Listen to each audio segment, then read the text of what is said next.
And in fact, I'm going to start off with something that seems totally off topic. The type as an object. Okay, so we always said each object has a type. Okay, that's true in C++, that's true in Java, it's true in Smalltalk. But unlike in C++, types are themselves objects with their own types. Again, have you seen this before?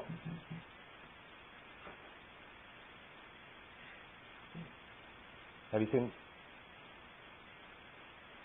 seen the fact that a type itself is a value that can be returned by a method called getClass? Okay. So when you do getClass, that value has to be stored somewhere. It can be stored somewhere, and the type of that variable is the type. You guys remember that? So getClass returns an object of type. Oh, well, what would you call it if you don't remember?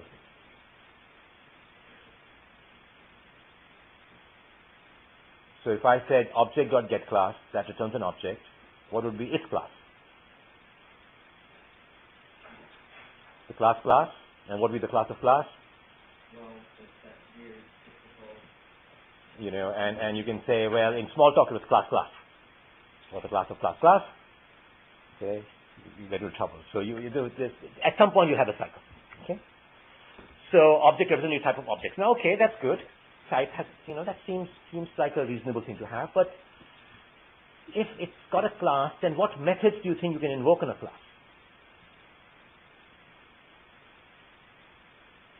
What would you like to do with the class? If it's a BMI spreadsheet, you go and say get BMI, you go and say set height, set weight. If you're given a class, what would you like to know? Cast it. Just as you learned the as method before, right? We looked at, take one collection, transform it into another collection. You like a class to be transformed into another class. See, you can always cast an object. So by casting a class, what are you really doing? You're saying, don't treat its class to be class, but treat its class to be something else. So by casting, you mean an operation or putting a little parentheses with type name there? Confusing. Imagine you're implementing object editing. Can you imagine you'd like to do something with a class? Yeah. What the name is? Yeah. So you see a little menu with. I want to know the method that you have. Okay. So if you're going to have methods returned, then maybe you need a concept of an action object. What does the word action object mean to you in English? Or based on your knowledge of the word action. An option. So objects have actions on them, right? Get BMI, you can do on, is an action you can do on a BMI spreadsheet. So objects have actions, so an action object is an object that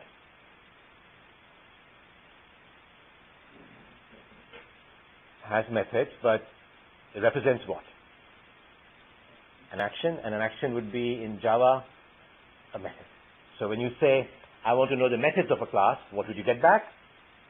A bunch of objects that represent methods.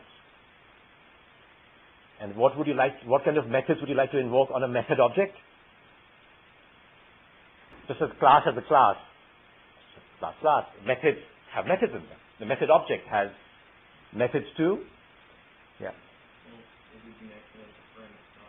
And would object editor have to just nice or? Okay, it needs to know what the parameter types are, maybe what the return type is, what the name is. Anything else? When you go and type in the name, when you type in the values, what does object editor do with the methods then?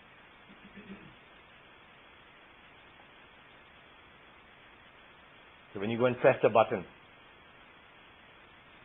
hit return and you say, what does object have to do? Call it. Okay?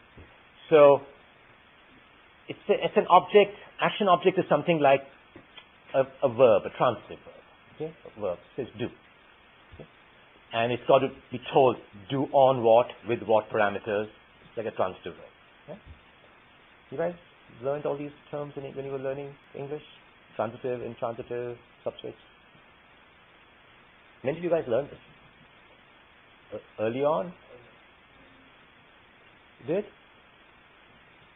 That's how I learned things. And we had this textbook, Brennan Martin, I remember, with grammar, and then they just said, forget all these terms, just speak. Okay, and then you don't have to, you often didn't know what you were doing correct, but you did it correctly, and that was sort of the new way of teaching things. I didn't know. Okay, good. So I can use transitive. So, command object. I've already talked of action object. What is command object?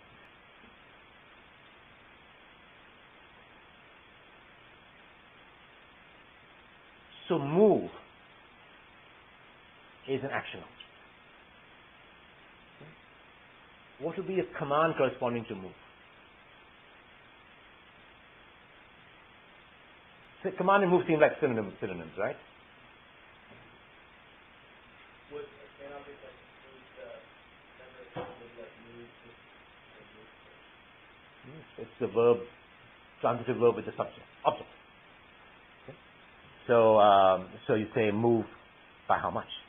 Okay. And can you guys see that being useful in undo? When you undo, you don't just undo a move, right? You undo a move by 50 or undo a move by 25, and you have to do different things depending on how much you move by. Okay, so that's going to be crucial in a command. Okay? So do your homework. How many of you have used threads in Java? One person? Okay. So how many of you have a general idea maybe what a thread might be? Okay, lots of you guys. So, what is a thread? Anybody want to answer?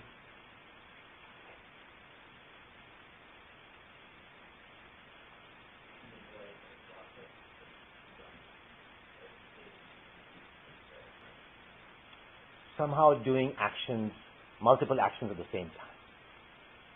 Okay? And the whole idea is that you don't block for an action. You don't just say, do this action, now do this action, now do this action. You can just say, do all these actions together. See, like notify observers. You can imagine that notify observers all happen, every observer is notified simultaneously. Doesn't matter what order they are. Okay? Finally, animation is what I'm trying to drive at. What does animation have to do with any of this stuff?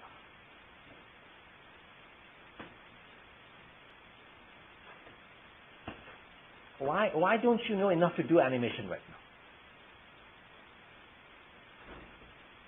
whenever you call or like you command, it just simply does it, and then nothing there's no like stopping. Okay, so what if you did do some stopping? What if you did move? Only on script. So if you this function out, and then if you it would be multi out. So many lines of code. You would move, and then you would move in the same way again, and you would move in the same way again, and when you do that, what kind of construct do you use in Java? A couple of lines around it. Yeah. So yeah, you need to know how to maybe deal with time. Can you imagine what you just heard about threads being somehow tied with animation?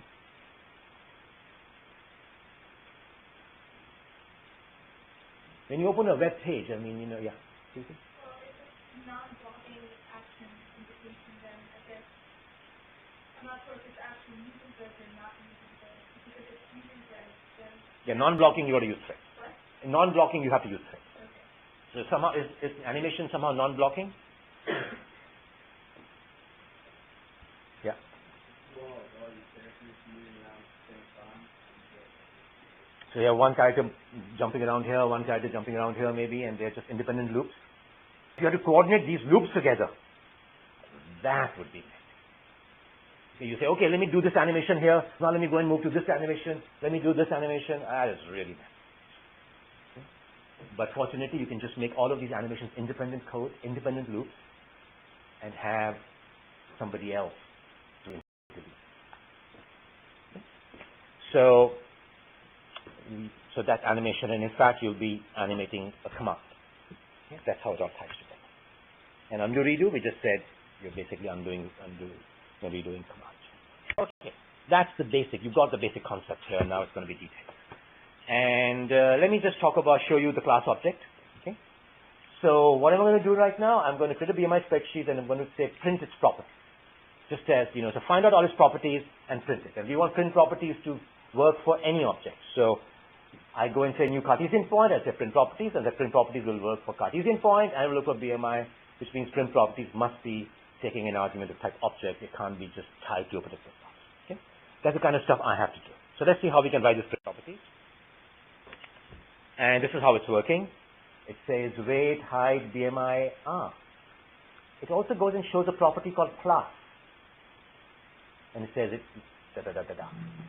Why is class a property of BMI spreadsheet?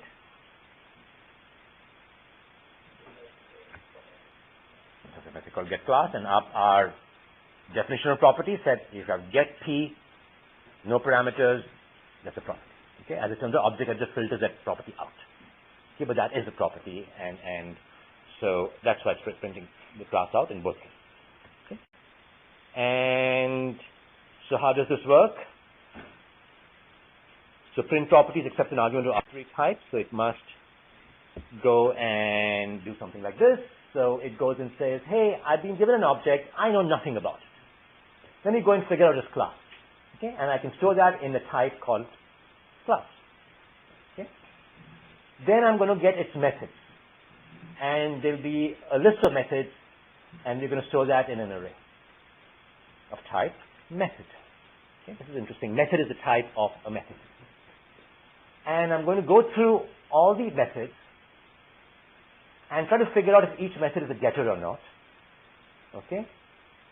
And if it is, I'm going to invoke the method and say, so with null args, I'm going to call that method and then try to find the property name of that and print the property.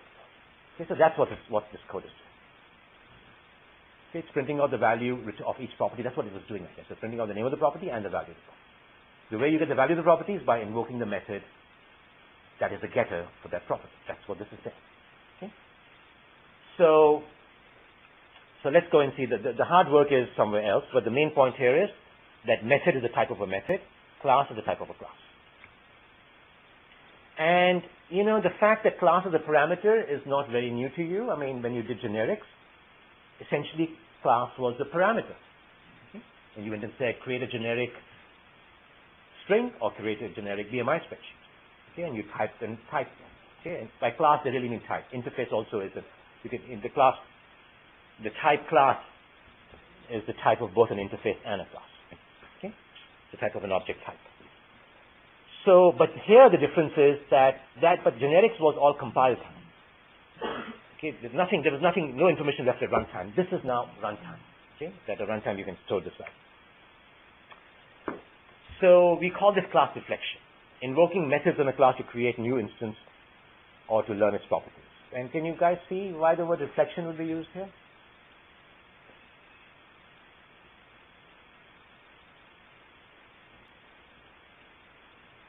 So a reflective person is just trying to figure out, right? I mean, where did I come from? What's the meaning of life? And just imagine a method in your object in your program. Where did I come from? What's my class? What are my methods? Okay, so it's trying to learn about itself. Okay, so that's how there was a language called self that was invented, and reflection, from what I remember, was first invented in this context. So that's class reflection. You can talk about method reflection also, saying, okay, here's the method, tell me things about it, and here's exactly what we were talking about. So when a method is a getter, if it's length. Now this is a real coding of what a getter is. I described that in very abstract terms before, but this is a piece of code that describes a getter. It says, okay, a method is a getter if it has no parameters, if it returns some value other than void. Okay, that's what this is saying. And if its name starts with some getter prefix, okay? And the getter prefix could be get or it could be is actually in B, okay? So we're just going to assume get. And how do we know? And then we can go and then we can from find the property name thing and saying, please give me whatever occurs after the getter prefix. That's a property name given a method. Okay, so this is just string manipulation. So now this is method definition. And now finally we get to doing something interesting, that we're actually printing each property value out. So we're given an object, we're given a method, we're given the arguments. So we go and say, okay, you just call the invoke method on method, okay? And you give it the object, you give it the arguments, and all kinds of bad things can happen. And so these are exceptions. You know, I would have ideally liked to do exceptions before this, but I know you guys, want to finish a project, so we'll do exceptions afterwards. But you know enough about exceptions to know that they're bad things. Hopefully, exceptional things, bad things are exceptional.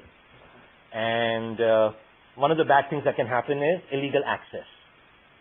What does that mean? What could that mean?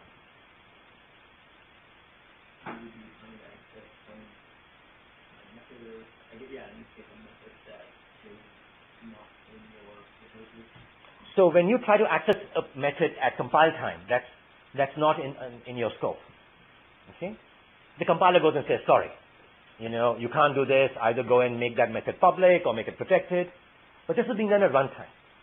Okay? And you might get hold of a protected method, and you're not in the same package or the subclass. So in that case, you'll get an illegal access. Okay? Yeah. You can figure out what you can do a lot of bad things with reflection, a lot of good things also.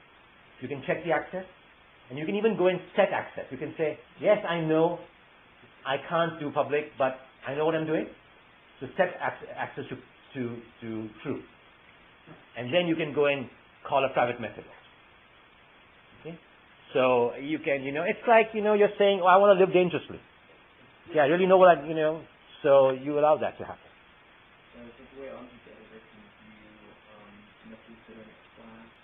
If you have a class that you're editing of a specific object, but you have the actual type of variable passed to the interface that doesn't send all of the methods in there, I think object editor can use all the methods. It can use all the methods. It can use, yeah. Even if the variable you sent to object editor, you try and use methods, the compiler will yell at you. Yeah, so this is, okay, so I'm not sure what you mean by variable here, but yes. Well, the object. Yeah, the object, yeah. Object, yeah. Okay, so the object, even if, so through reflection, you can do things, because reflection is a way to just really do compiling at runtime, compiler action. So you want a lot of flexibility. So a lot of Java capabilities, like you guys might know about the serializable interface. Have you guys learned how to write in 101, how to write an object to a file? Okay? You basically take something in memory and serialize it into. So the serialization interface was added on top of Java at runtime. So they needed reflection, and they needed to go and access it. So I can even access private variables of an object through reflection. And so you can do a lot of bad things. What do you think this invocation target exception is?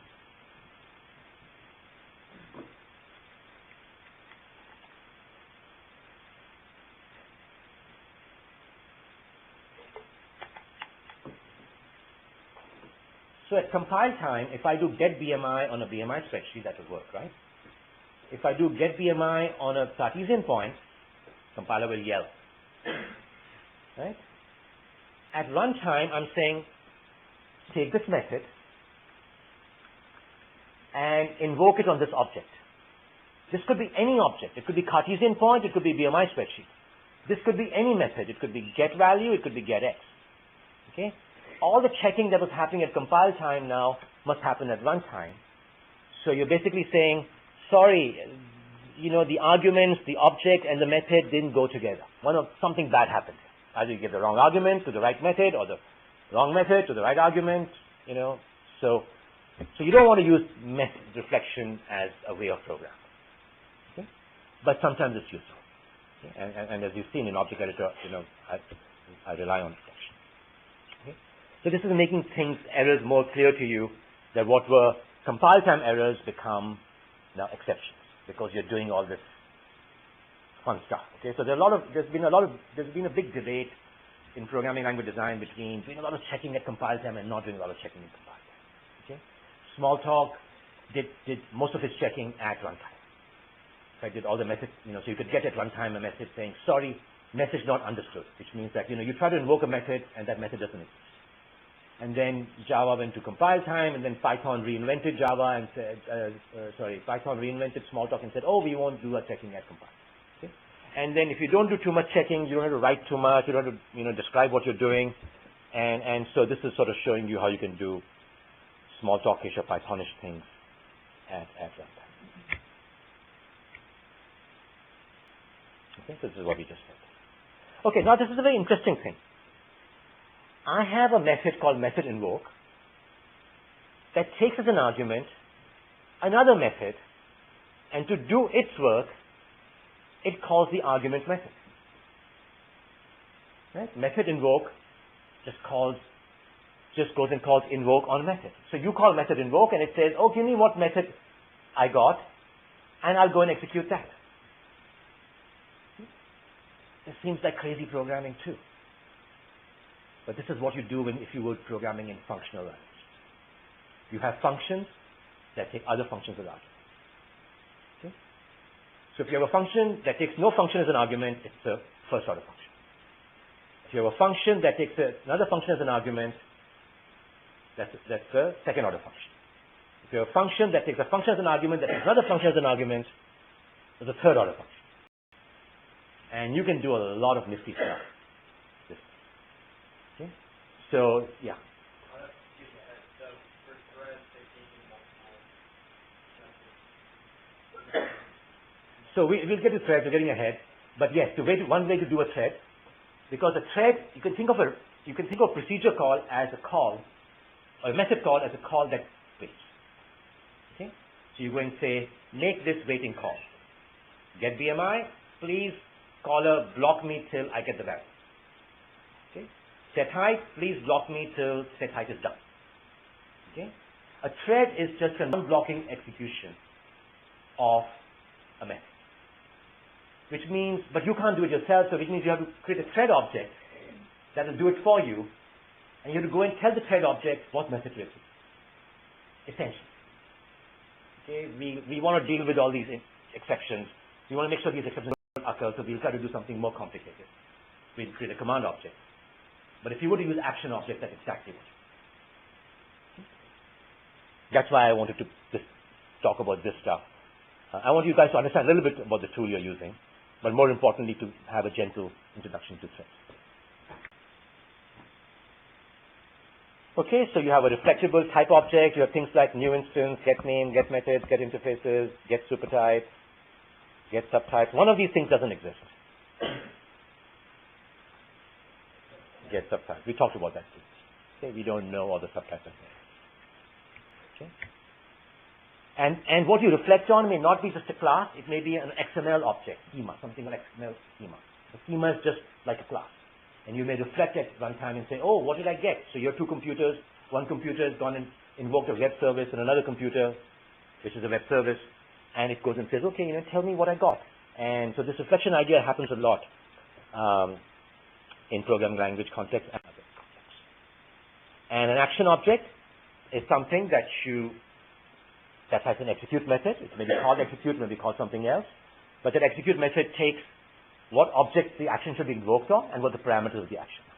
Okay, that's a general idea of an action object. Okay?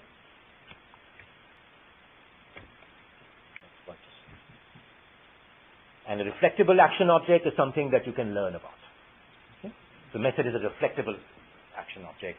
You can say, what are your types, what are your return type, what's your name. So you can just sort of have evolving programs. This whole idea of reflection came around in an AI language called Self. It is called Self. And the whole idea was, the program wants to change dynamics. Okay, so it's not that you just write a program and it does Monty Python simulation. Okay, it goes and says, okay, the humor is changing nowadays, so I'll go and change this to this, I'll change something else. And it's a learning program. So a lot of these AI languages were these kind of languages where you could reflect on code, you could generate code dynamically. By the way, you can do that in Java also. While you're running a program, the program can create another program, load it, and call it. It's all this, there's all this nifty stuff in Java, and the origin of all of these ideas is AI languages. And in fact, Smalltalk was an AI language. Okay? And then it became, it led to things like Java that are more practical and efficient. Okay.